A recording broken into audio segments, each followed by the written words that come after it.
Welcome to the Neo-Masculine Minutes podcast show, where my co-host Dan Ploger and myself, John Protek, discuss the truth about unreliable information. In this current age of rapid-fire information, people are growing weary of biased personal opinions, outrageous ideological narratives, outright lies, and intentional propaganda meant to divide us. Dan and I wonder, when will people fall for the truth?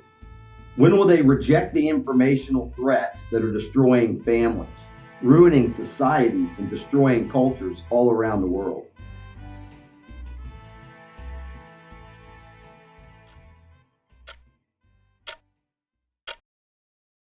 Welcome back to another episode of Neo-Masculine Minutes, the place where we have real conversations about real issues. No ideology, no bunk, no BS between Dan and me. Oh, by the way, Dan Ploger, my co-host, who is a critical thinker and an engineer by trade and by profession, who can really delve deep into the things that are affecting the planetary society. Gosh, that's deep. I think I'm getting to be like you, Dan. But, let's talk about price gouging. I saw the Democratic Party candidate by default, Kamala Harris, at a couple of talks this past week. And the first thing she's going to do is she's going to start fixing prices because everything's so expensive because corporations are gouging the buying public. And I did a little bit of research, and tell me if I'm wrong, but the inflation, which is caused by this current administration, is what rose prices. And the research that I've done is if the government tries to control prices, they'll create scarcity, they'll create empty shelves, they'll create corporate bankruptcies, and it'll make things a million times worse. And things like government price controls are found primarily in communist and in socialist countries. I think they tried it in the 70s with Nixon with the gasoline price, but they never work. They take away the citizens' rights or opportunities to have products. But go ahead, Dan. Start on price gouging by what Kamala Harris has promised to do if she gets elected to be the next president. Well, those of us that have been around for a while have been through personal experiences with price controls, and is during the Nixon and Carter eras. And they did not work. All they resulted in was longer lines and artificial market constraints that have no bearing on supply and demand. So they're manageable. The situation becomes managed only by a bureaucracy and not by the free market that just prices are what they are because that's what people are willing to spend for things. But the other, her statement was on the effect that she wants to put price controls on food. But food, if you look at the grocery market, the grocery industry, they're notorious for operating on between, if they're profitable, between a 1% and 3% profit margin. Now, I don't think anybody in your audience would be willing to start a business if they knew they were going to get a 3% profit margin. It's just not, there's too little room for unforeseen happenstances in the marketplace that completely put you through your entire company ass over tea kettle. So if these companies, if grocery companies were making huge profits, then my advice would be to Kamala to invest very heavily in them in the stock market, because if you can find a stock that's earning guaranteed profits, and then you ought to hang on to it. Yeah, that's good advice. Let's even back up here a second when we talk about price gouging.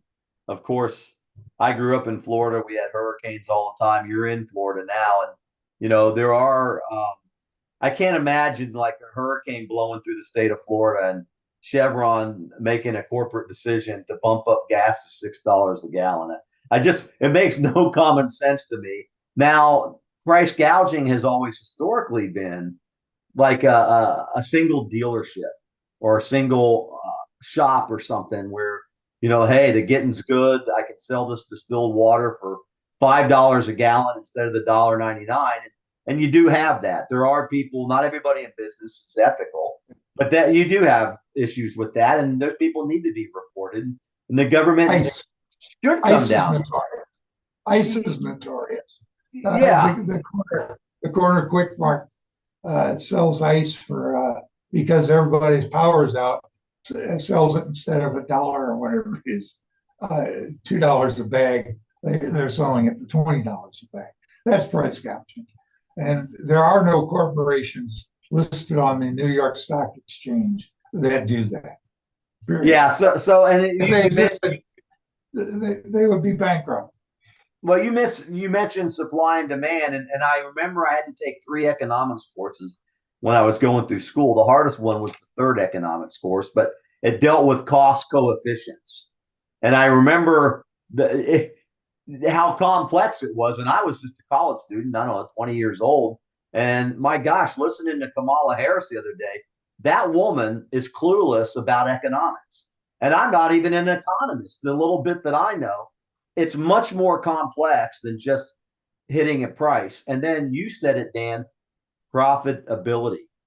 If a grocery store is operating at a 2% profit margin and the federal government comes in and sets the price of bananas way below market value, they're going to quit selling bananas. You're not going to have bananas for the rest of your life as long as that's in place. And that store might not hit their numbers for that month because they sell a lot of bananas. They used to anyways. Now they don't have them to sell. So it's just another, let's call it what it is. Price fixing is a socialist communist model. And if you don't believe Dan or me, study the history of Venezuela and how wealthy that and how democratic they were and how there was a vibrant middle class. And then Maduro shows up. The first thing he does is he changes around the Supreme Court, and then he starts setting prices. Check the shelves in Venezuela. Go online. There's pictures everywhere. There's nothing on the shelves. Before Hugo Chavez, Venezuela had the fourth highest per capita wealth in the world. And now I heard the number is 146th or something. So this is what price controls and non-market forces do to you people. And for those of you that have any interest, John and I have lived through this. We've seen it. We know firsthand that it doesn't work. And our advice is strongly, please don't repeat the mistake.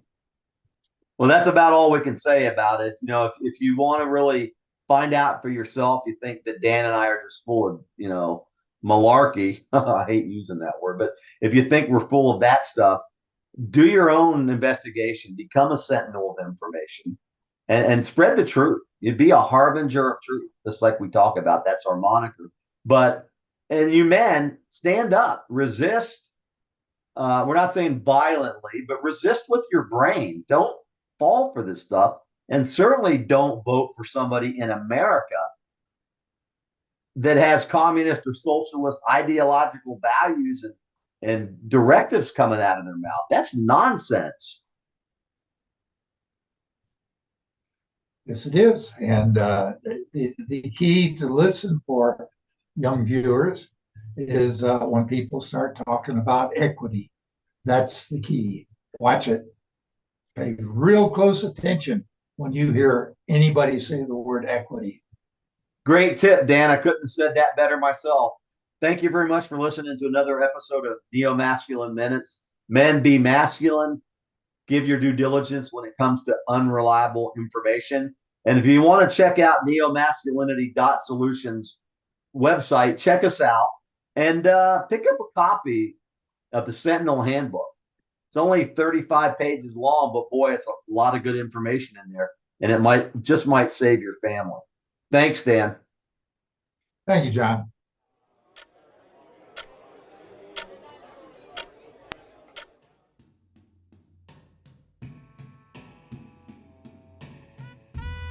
Thank you for joining us on this episode of the Neo-Masculine Minutes podcast show.